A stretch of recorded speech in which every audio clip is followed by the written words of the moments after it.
Today we'll try to see how we can use the transformer looping function to calculate some aggregations or summary outputs from our data. So we'll take the same example that we took with the aggregator. We have some sales orders, and there's for every product there is some line amount, and we'll just add the whole amount up and find out the total sales amount for each product. So I have the sequential file set up. I'll just pull a transformer here.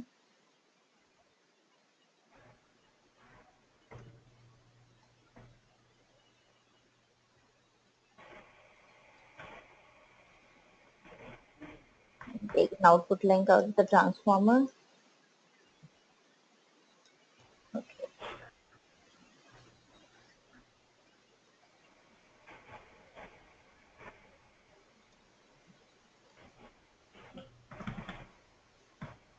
Okay, so now in the transformer,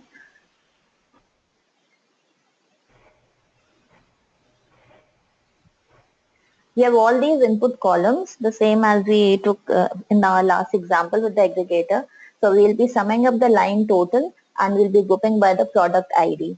So we could use the aggregator. In the last session, we used the aggregator to perform the same function. A transformer can also be used with the help of the loop variables. So before that, before we can use the loop variables, we need to define some stage variables to save the input records, to save the last record, to identify the last record in the group, and so on, and to define a breakpoint for the loop. So we need to create some stage variables. So we'll go to the stage editor and create so that we can give some proper names to identify them. So the first stage variable will store the current input record. So we'll just call it as SV record. In the second stage variable, we'll define the last row in the group. So the group based on the product ID. And then we'll create some variables to calculate the summary. So we'll create this as total sum. And we'll need one more to keep the intermediate sum value. And we'll create one for the breakpoint. The breakpoint for the loop. So once we have created all those stage variables, you can see them here. Now we need to define how to store the value in these stage variables. So the first stage variable that we have used is to store the current input record. So there are some functions available in the transformer, the utility functions as they are called, and we can use those functions. So we can just right click, go to the function, go to utility category, and the function that we have to store the input record is save input record. So this will just save the current input record to the memory cache of transformer and will keep it there. Now for every product, I want to identify what is my last record for that product ID so that I'll sum up till that point and then I'll reset my counter and start summing up again. So to identify the last record, I have another function. So if I right click, go to function, there are some last row handling functions. So we can go to last row in group, and here we need to specify which key are we used to group by the data. So for us, we are grouping by the product ID. So we need to specify the input column and product ID. So for every product ID, it will identify the last row in that group for that product ID. Now this is where we'll be calculating the final sum for that product ID, which will be stored as a result. So this would be, for this we need an if then else loop. If it is the last row in the group, so I've already stored the last row indicator in my stage variable. So I'll select a stage variable. If it is the last row in the group, then if it is the last row in the group, we still need to add the final line total amount to the sales amount. So then the intermediate variable where I am storing the sum is another stage variable, which is the SV sum plus the value coming from the current record. So input column, else So if it is not the last row in the group, so here I am just storing the total amount. If it is not the last row in the group, I'll just set this as 0. So I'm not, for all the other records in the group, this will be always set as 0. Only for the last record in the group, when I need to output my data to the output link, then I'll set it to the intermediate sum plus the current line total from the current record. And the next is the intermediate sum that I'm calculating. So again, we need to specify an if then else. So here, if it is the last row, so again, I'll go to the stage variable. If it is the last row, then I need to reset my counter. So I do not need to add anything. So I'll reset it to 0. Else, I need to keep on adding to this intermediate value. So else stage variable is the sum plus the current amount for the current record. So I'll take it from the input record. And this will be the breakpoint for the loop. So the loop needs to execute for the number of records which are there for each product ID. It needs to come out of the loop and output the final amount when it reaches the last record for that product ID. So again, we'll use that stage variable again, and if then else, if it is the last row in the group. So if it is the last row in the group, then I want the number of records that are present for that product ID. So the number of records I have stored in the SV input stage variable where I have saved the input records. So when I say then stage variable SV input record, it just gives us the number of records that are stored in the memory. Else 0. So it will come out, it will set the breakpoint, it will let the loop run for that many number of times. When it reaches the last row in the group, that loop will stop. Once we have defined all these stage variables, we need to go to the loop and define the loop variable or the loop condition basically. So loop condition is basically if we double click for the loop, every time we need to specify the number of iterations we want the loop to run for. So we need to go to the system variable. We have the system variable called at iteration. Now I need to define how many times I want the loop to run. So less than equal to whatever is the number of records for that particular product ID. That might vary for each product ID. So whatever is the number of records collected here in the SV breakpoint, I want it to run that many number of times.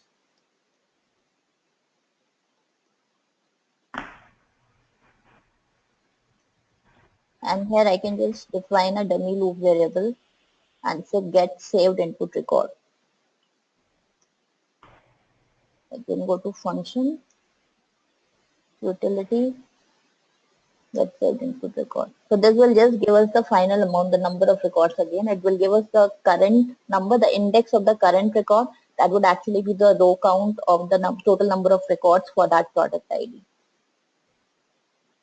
Now in the output, we just want to show the product ID and the total amount for that total sales amount for that product. So we just need one column product ID and we need another column called the total sales amount. We'll create another column and we'll let it be varchar for the moment.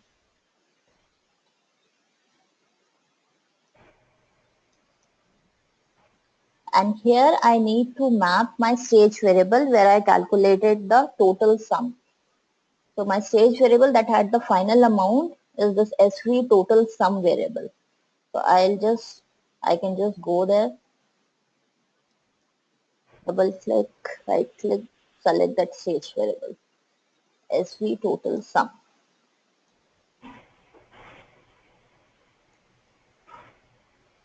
So this will basically calculate the sum. It will sum up the line total column, the values in the line total column for each product. Now we have defined this SV last row group. This is basically to identify the last row for the same product, ID, the last number of records. So the important thing is we cannot use this function without defining a sorting on that column. So sorting we can define when we partition, we define an input partitioning technique. So we need to partition. We'll do a hash partition because it's a key-based partition. on the column on which we are grouping by. So product ID and perform sort. If we do not do a group by, we do not do a sort here, the job will fail. It will not run at all.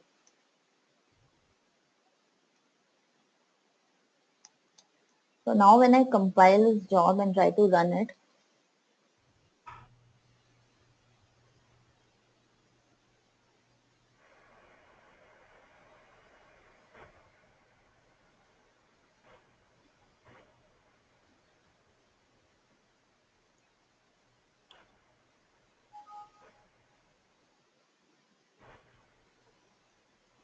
okay.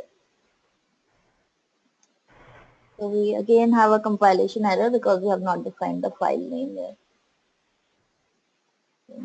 Job parameter, file path.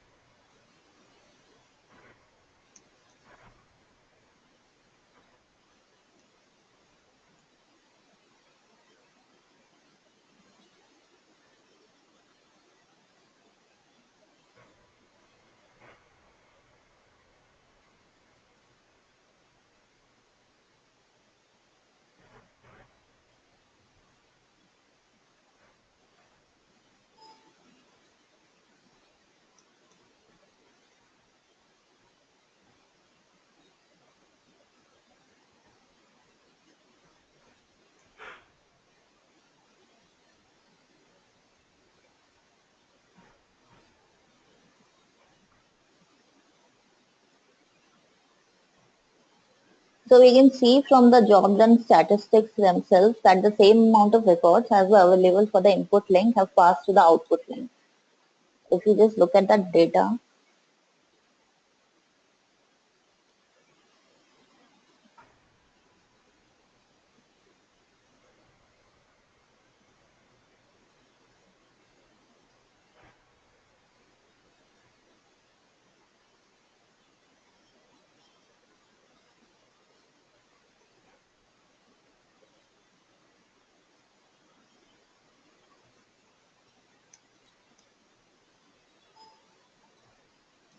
so for the same product ID, we have multiple records for the same product ID, and for each of the input records, the total sales amount is displayed across each of the input records. So it's not like a cumulative sum as we saw when we did a count using the Sage variable. It is the total amount displayed across all the records. Because the looping happens, it stores the results in memory, and only when the looping completes, it will output the result. So for all each input record, it will have the total sum amount instead of having a cumulative sum. Whereas if we use only the Sage variables, if we don't use the looping, we'll have a cumulative amount across each of the records. Now I do not want this. Obviously, I do not want all the product ID, all the records to be multiple records to propagate for the product ID. We would need only the distinct records.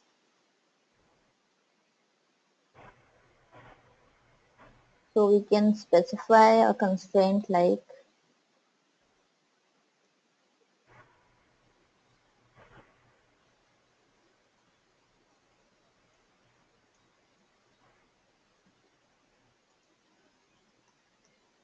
the iteration, the last iteration. We want only for the last iteration the output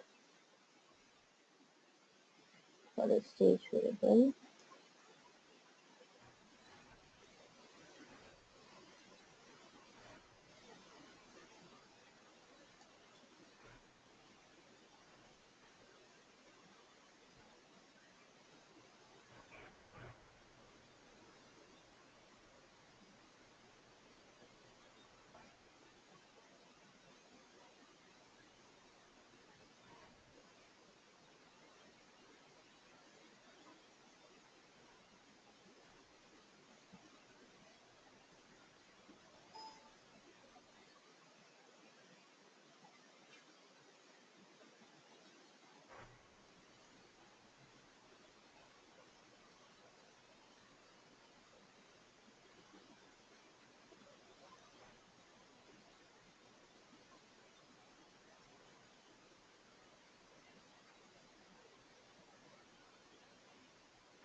So now it has outputted only 8 records, which are the distinct number of product IDs which we had in the source.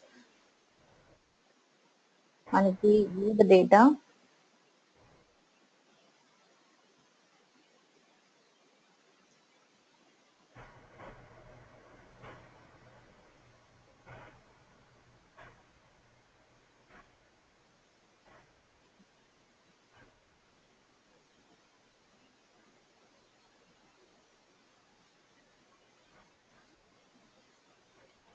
So we have distinct records for each product ID and the total sum that is there for each product ID. There's a single record for each product ID. So this is the basic use of the transformer looping to aggregate the data coming from the input records and to create some summary records in the output. This can be done through other stages as well, and it's more complicated doing it through a transformer because we need to specify all these stage variables and loop variables. We could have used an aggregator, and in one step itself we could have got all the summary records. So it's only used when basically we are already using a transformer because there are a lot of other derivations that need to be performed in the transformer, and we do not want to add any more stages to our job. So in that case, we try to perform most of the functions within the transformer itself. At that point, we can go for looping in the transformer. Otherwise, there are various other ways to achieve the same result, and there are easier ways. So if my target is only to have a summary column in the output, and I don't have any other transformations that I need to perform, any complex transformations that I need to perform, then it's always better to go for an aggregator because that would be simpler. It would be easier to use and it would be easier to understand, and it would just give the result in one simple step. So transformer looping, again, it was not there in the earlier versions. It has been recently introduced. It was introduced only after the 8.5 versions. So it's not that widely used because most of the things that we have done using the loop variables can be done within the stage variables itself as well. And we can identify the last record to be output, and we can just have the total amount outputted in the target. So this is just to show how it works. So any questions on the looping?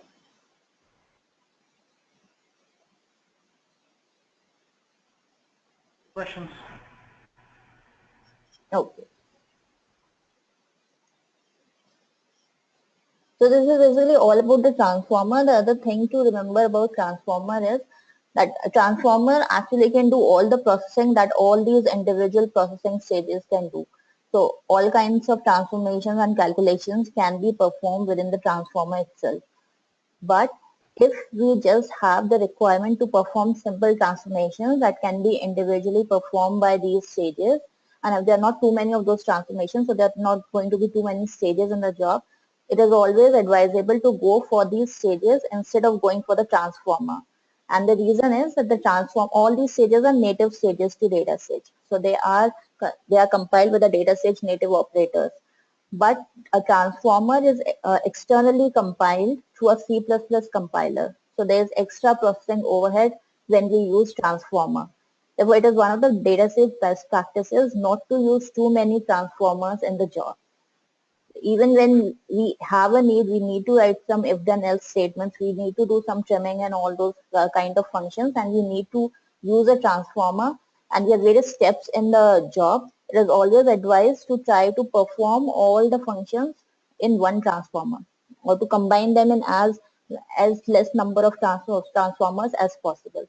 And if we have just a requirement to perform some simple function as an aggregation, then we can just go for an aggregator instead of trying to use a transformer, because a transformer will need to be compiled into by the C++ compiler, and that will be extra processing on the data stage backend.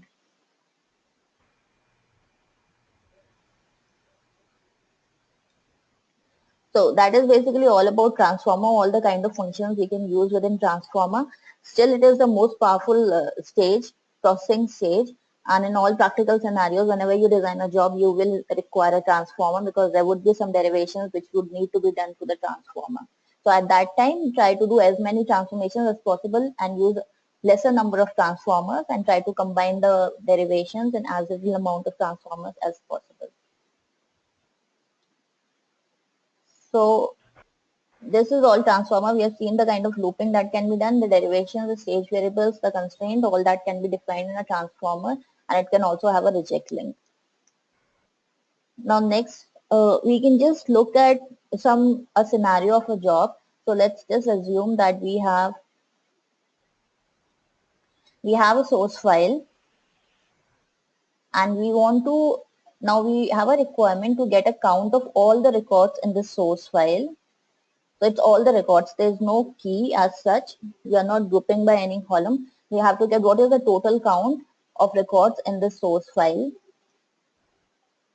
And then we have to create header and trailer records. and write it into a single sequential file with a header, with the data records and the trailer records. So we can just see how we can implement that using all the stages that we have seen so far. So the first stage itself, let's use a transformer.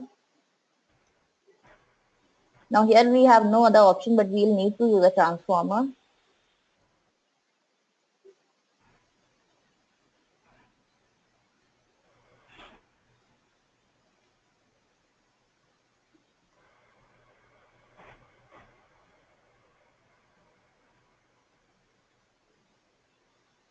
And now since we need to create the header record, the trailer record, and the data records, that means we need 3 output links out of the transformer. So we will take 3 output links out of the transformer.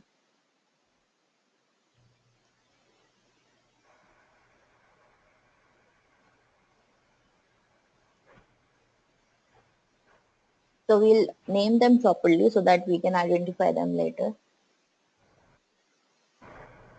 This will be our header.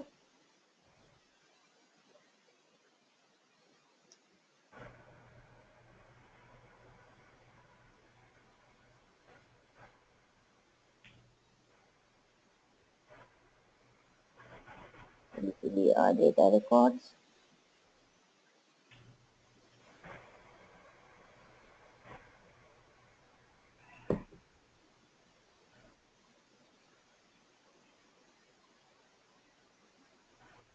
This is our trailer.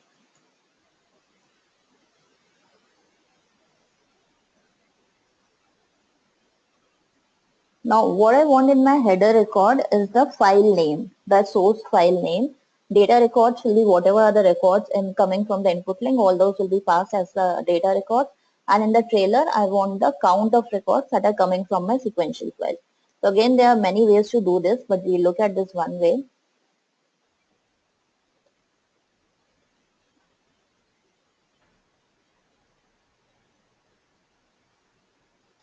So we have the header record where we want the file name.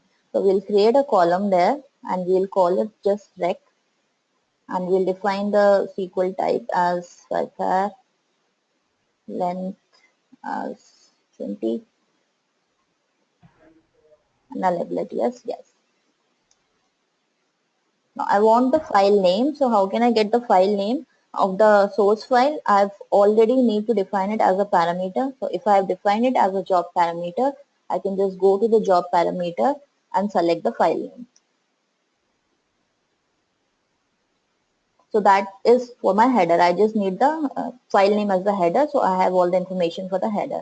For the output, for the data records, I just need all the columns going to all the data records which are coming in, which are all the input records and all the column values. And for the trailer, I want to get a count of all the records coming from the source file. So I'll just take one column here, but I cannot group by the department ID. I do not need a count based on the department ID. So we'll see how we can use the aggregator. So this is okay. Now I have the record in the header, I have the data record, and I have the trailer record. So I have taken one column in the trailer record, but I still need to find the count of the rows. So for that, I need the aggregator. But before that, because I want to find a count of all the records and I cannot do a group by on the department ID, I need a dummy column on which I can do a group by. So I need to create one more column, a dummy column.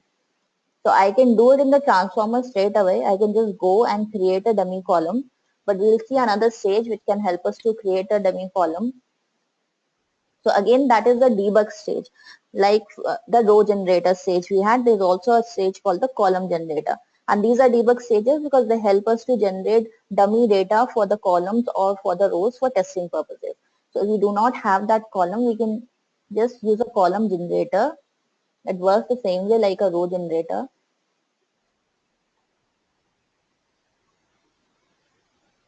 And I'll take an output link out of this.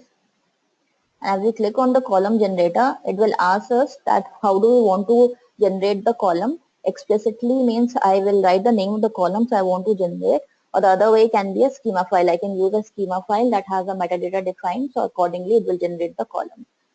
Now, if I want to type in the column name, I'll choose a method as explicit, the column to generate. So it's some dummy column. So I'll just say dummy. Now I go to the output. I need to map. I just want the dummy column. Dummy column is the column I'll be performing my group by on. So if I want to count the record for all the records that are coming in from the input, this dummy column needs to have some constant value for all the records. So to do that, I'll again go to the columns. I'll double click here. And the same way as we did for the row generator stage, we can define an algorithm or rule based on which we want to generate the value. Now I want all the records to have the same value for this column. So I'll just select one value and I'll just give one value. So I can give any value. I can give dummy itself as well. But whatever is the value, that will be a constant value for all the records.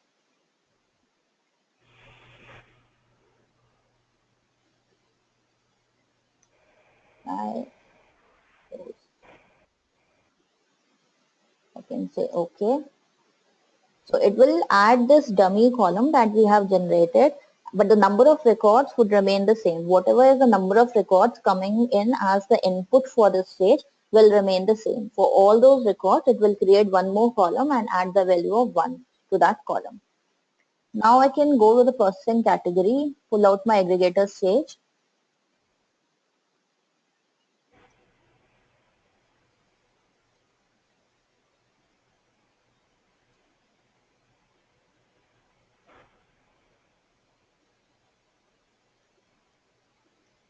Take an output link out of the aggregator stage. And here I need to define a group by column. So my group by would be on the dummy column, which has a constant value for all the input records. So it will be able to count the total number of records. My aggregation type is going to be count rows. So it will have just one dependent property, which is the count output column. So again, I'll give the same name rect to this. In the output, I don't need the dummy column anymore. I just need the count and I can just drag and drop it. Now if I go to the columns in the output tab, I'll see that the data type is double. I need to change this to varchar.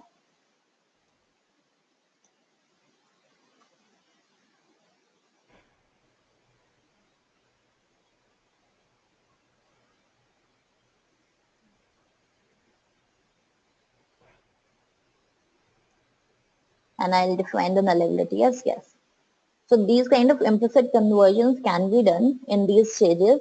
There would be a warning in the job log, but since a double column value or an integer column value can always be passed to a varchar or a string column, this implicit conversion would be allowed. But we cannot do the other way around. We cannot pass a varchar value to an integer column because that will not be allowed and the job will fail. This is again,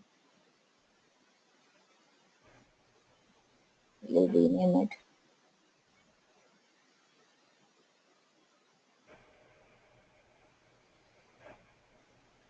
So now this is my trailer. I have the count, I have my header, and I have the data records. So I need to combine all the data coming from these three input links. So the sage that I need to use now is a sage that can combine all that data into a single output link. So again, we have a processing stage, which is the funnel stage. So now I need to use my funnel stage. So I'll take my funnel stage out.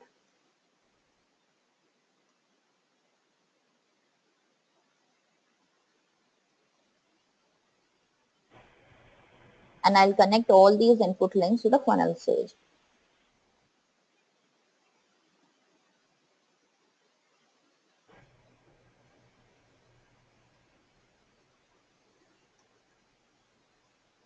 And take an output link out of the funnel stage.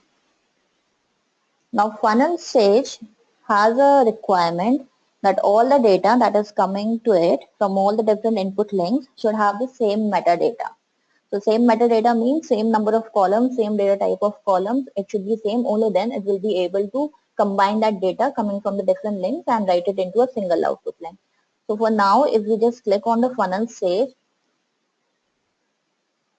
and go to the output tab, there are no input columns which are available uh, for taking out to the output link. And that is because we don't have common columns across all the input links. So the first thing that we need to consider here is that we need to define common metadata for all these output links coming from the transformer and going as input to the funnel stage. So that is the reason we need to keep a column a common column name, define this common data type. So now if I go back to the transformer,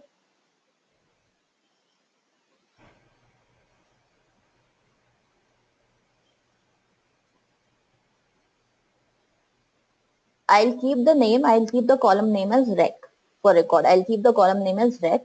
I'll keep the SQL type as varchar and I'll keep the length as 20. Or I'll rather increase the length to 100 because we are going to concatenate the values in the column. So I'll keep it as 100. So now this should be a data type coming out from all the output links of the transformer. So for the first link, which is the header, it is okay because it's only a file name that we need to pass and we can define any kind of output data type for it. So we have defined it as varchar 100. Now for the second link as well, which is my data record, I need to have just one column and that one column should have the data type of varchar, the name rec and the length should be 100, nullability yes. But I have two columns coming in from my input. So now what I need to do is, I don't need these two columns. I need to define just a single column by the same name. So that would be rec again.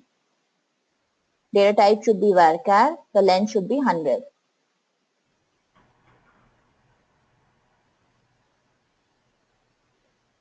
And I cannot have any other column, so I'll just delete this column. And now in this output column, I need to combine the values of all the columns for the same record that is coming from my input link into this one single output column. So basically what I need to do is concatenate the column values into this single column. So here I'll just select my input columns. So my first input column is the department ID. I'll use a concatenation operator, which is a colon. Then I'll define some delimiter. So I'll define a pipe so that I can recognize that these are two different column values. So I'll define a delimiter and concatenate again with the second value, second column.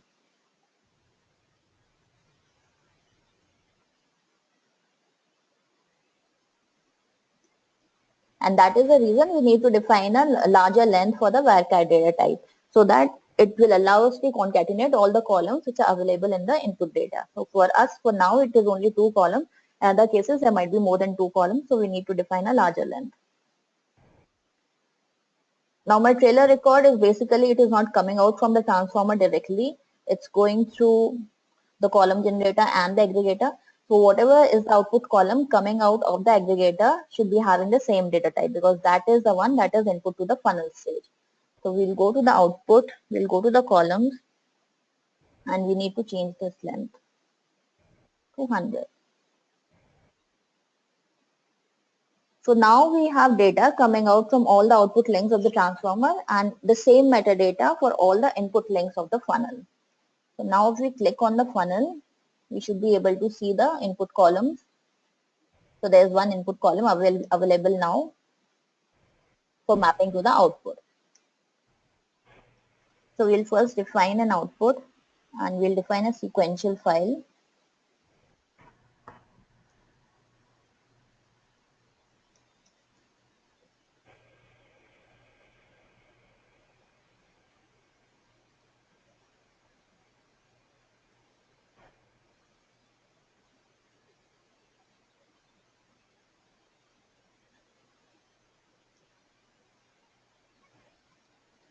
And the sequential file, let's see if we have any variables. We have the file path.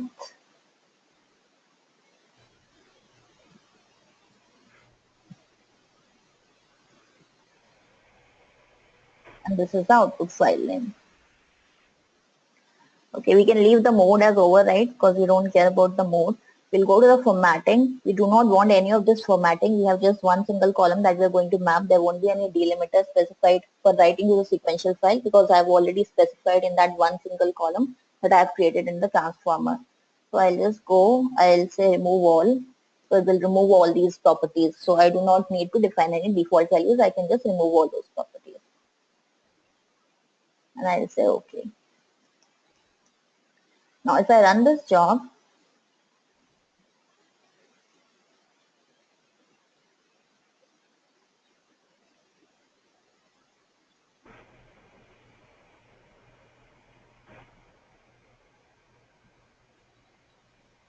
okay, so we haven't mapped it. Okay, so go back to the funnel, go to the output tab and map the column to the output.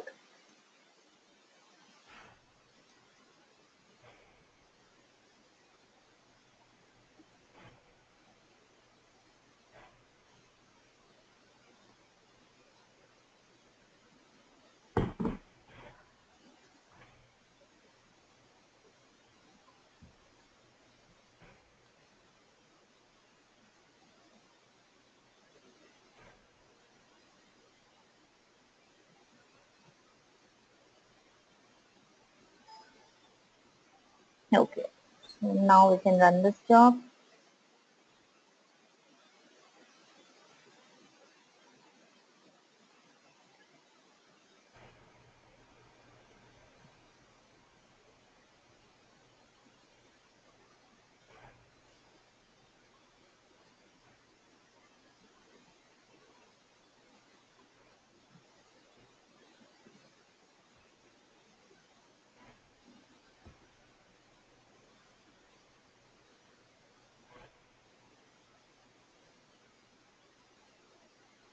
Okay, so now we had 8 records in the input. What we have got are 17 records in the output. So that is obviously wrong because we should have got only 10 records. 8 data records, 1 trailer record and 1 header record. So we see what has gone wrong. So this is my trailer record that is coming out from the aggregator. And that is just 1 record. So that is fine. I have my data records, which would be 8 records. So that is also fine. So the problem is with the header record because we have just specified the file path and it has considered all the input records and specified a file name for all the input records. So now we need to restrict it to just 1 record. So again, we need to go back to the transformer. And again, there are various ways to do that. We can, if we want, we can use a remove duplicates after that. But what we'll do is in the transformer, we'll define a constraint so that only 1 record will be output from the header link. So if I go to the header constraint, I have some system variables available. So if I right click on it, go to the system variable, I have something called the enrow_num. That is the row number for the input records. And there can be only one input link. So that's okay for us. So enrow_num, we want just 1 record. So we want to specify enrow_num equal to 1. But this row number is based on the partition as well. So this is actually the input record number for each partition. So for every record, if you have 4 partitions, for every record you will have 1 record which will have the enrow number as 1. So that will not restrict the record to just 1. So we need to define another condition. So we will define it again by another system variable. So if we right click again, go to the system variable, we have something called the partition num. So we'll use that as well.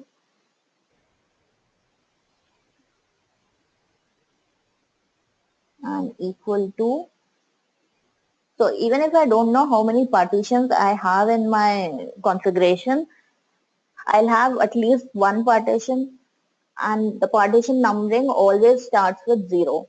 So if we put as 0, we'll make sure that it is picking up from the first partition, and one partition will always be there. So we can safely say 0. So if it is for the first partition, it picks up just the first input record and generates an output record for that. This will restrict my header to just a single record, and now I should get only 10 records in the output.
So now one record should come out of the header link, one is already coming out of the trailer, and 8 will be the data record. So now I have 10 records. But if I look at the data,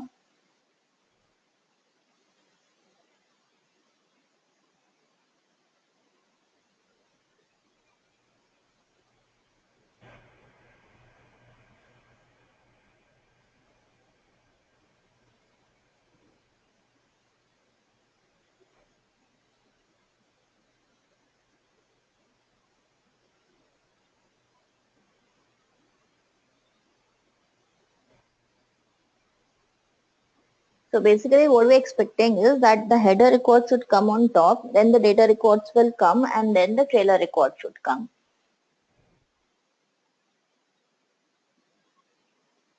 But if we look at the data that we're actually getting in the output, we have some random data records, then we have the trailer record that has the count of the records, then we have the file name which should have been the header, and then again we have some records, data records.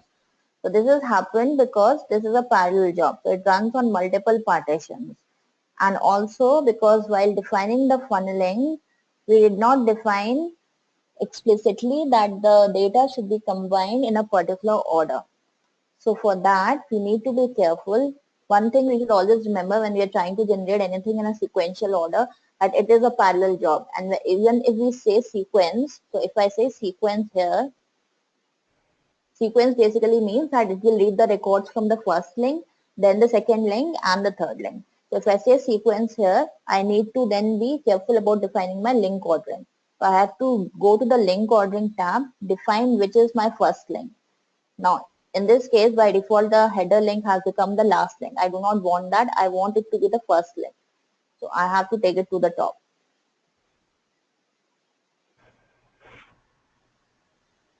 And then I have the data link, and then I have the trailer link.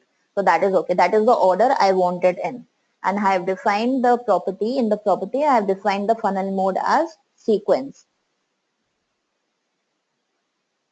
Whereas by default it is continuous. So continuous is random. That's why we got random results. That is okay. We want it in the order of the links, and we have defined the link ordering. So that in that case, we need to define the funnel type as sequence.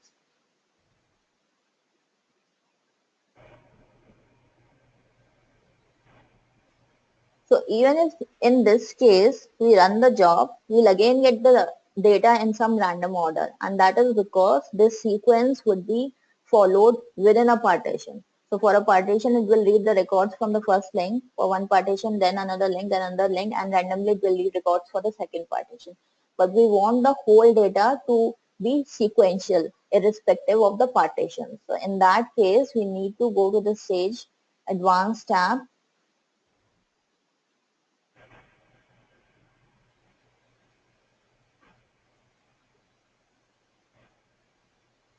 and define or change the execution mode from parallel to sequential. So sequential would mean that all the data when it is getting collected will be processed through a single node. So sequential always means that the data, the processing will happen on a single node. Whereas if you define parallel, and most of the stages by default will be parallel, that means that processing will happen across multiple nodes.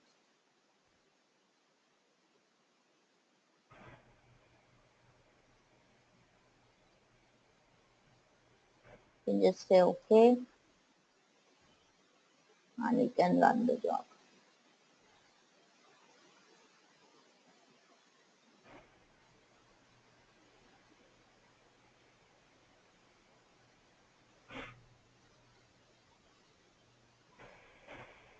So this is again just one way of doing it. There are many other ways in which we can do the same thing. Let's look at the results first.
So anytime we design a data science job, there are various ways to do the same thing.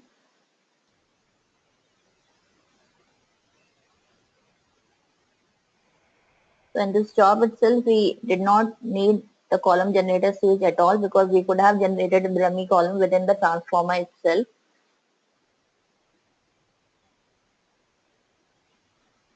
So now again I have 10 records, and if I view it,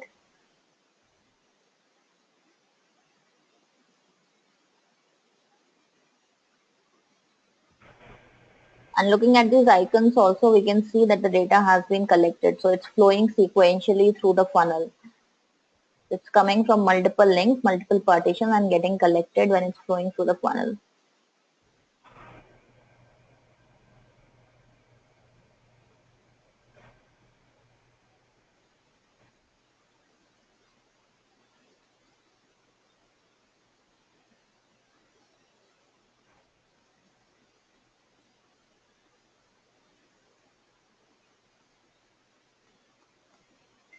So now if we look at the data, it is in the proper format. The first record is the header record and it has the file name as we wanted.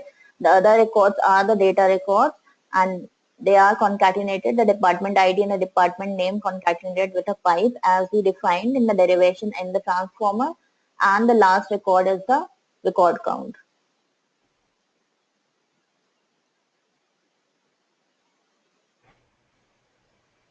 So it will come up again. Okay. And the last record is the record count. So that is the way we wanted, and we had defined it to run in the sequential mode to achieve this result. We wanted it in a particular order and we had to run the funnel stage in a sequential manner to achieve this. Now there are other options as well. This is okay in case when we had just a few records. We had just 10 records in the output. So that is okay. Even if we run it in a sequential mode, that would not matter too much. But if there are, let's say, a lot of records, there are a lot of data records, millions of data records, then if I run it sequentially, then the whole job would be too slow because all the processing will be done on a single node, which is not what we want. We want to use the parallelism of data stage to make the job run faster. We do not want to run it sequentially and slow down the job. So there are other methods to do it. In the funnel stage itself, there's another mode. So we have three modes in the funnel stage. There's a continuous mode that will randomly pick up the data. There was a sequence mode. So we defined the sequence in which it would pick the data in order from the first link, the second link, and the third link based on the link ordering that we defined for these links. And there's another mode called the sorted mode. So in sorted mode, it will pick, it's like the partitioning, key-based partitioning. So it will sort data based on the key column values, and then it will produce the output in that sorted order. So to achieve that, what we would have basically needed to do is we would have created some dummy columns in the transformer for the header for the header record. Let's say we would have created one column called the key column. For the header record that is coming out, we would have put the value as 1 for that key column. For all the data records that would have come out, we would have put the value of the key column as 2. And then for the trailer record that is going here, we could have put the value as 3. And then in the funnel, we could have defined the sorted mode in the funnel and defined the partitioning in the funnel based on that key column. So it would have sorted based on that key column. So the first record would come at the first point, the second record would be all the data records. So the first record would be the header record that would have come at the top. Then all the data records would have followed that header record, and then the trailer record would have done. So that would have been another way to achieve this. And what would have been the advantage of doing it that way? We would have been able to retain the parallelism in the job. So if there are millions of records, if there's a large volume of data being dealt with, then we do not want to run it sequentially. We want to retain the parallelism, and in that case, it would have given a better performance. The whole data stage job in itself would have given a better performance. So that is another way of doing this. So for everything we implement in data stage, there would be so many other ways to do the same thing. So it's only depending on how many stages we are using and how many operations we can combine in a single stage, that we need to decide which way we should go. So if we are already using a transformer, probably it's better to do the calculations, the counts and all within the transformer itself, the sorting, the partitioning within the transformer. If we are not using transformer, then it is always better to go for all these independent stages, because these are always faster because they are in the data stage native format and they do not need to be compiled through any other external source. Whereas transformer will always be a heavy stage because it will need compilation through an external C++ compiler. So this is basically an example of how we can create header and trailer and combine it into a sequential file. Now this is one of the ways in data stage to do it. The other ways and simpler ways to do it, if you have a Unix-based server, then you can just create your one header record into one sequential file. You can write the trailer record into another sequential file. You can write all the data records to another sequential file and use in Unix when you are running the job through Unix. As an after step, you can concatenate those files together in that order. That would also result in the same thing. That would also result in the header, data, and trailer records. So that also can be done. Then again, for calculating the input record count, instead of going all this way, if we have the file on the Unix server, we could have run in the script that calls the data stage job, we could have done a wc-l and created and counted the number of records, obtained the count of the records through the Unix script. Because in the backend, whenever we are never going to run in our production environment, we are never going to run a data stage through a data stage designer or a data stage director client. It has to be automated. So these data stage jobs, so we'll see in later sessions, these need to be called through the Unix scripts, and then in turn those Unix scripts are scheduled through some schedulers like Autosys or Crontab or any kind of scheduler, whichever is available for the system. So those Unix scripts are then scheduled. So a data stage job is called through a Unix script. So in any case, we are using a Unix script. So all these kind of operations can be done as in before and after Unix script statement as well, instead of doing these through the data stage. So that is also one option. In most practical scenarios, that would be an option. So any questions on this? No, I think we're good. Thank you. Okay. So we have completed most of the stages now. I just need to show you the surrogate key generator stage and the slowly changing dimension. So in our next session, before that, we'll understand a little about data stage configuration file in our next session and some of the admin properties, some of the other files, admin files which are available. And then we'll try to do a job that can implement the SCD. So again, with SCDs, there's the same thing. It can be done in multiple ways using different kind of combination of stages. So we'll see one or two ways of doing that as well. And then we'll move on to the job sequencer and the other data stage features as such. Okay, cool. Great. So we'll speak on Monday then. All right. Okay. Yeah, sure. Thank you. Thank you. Have a good weekend. Bye. You too. Bye bye.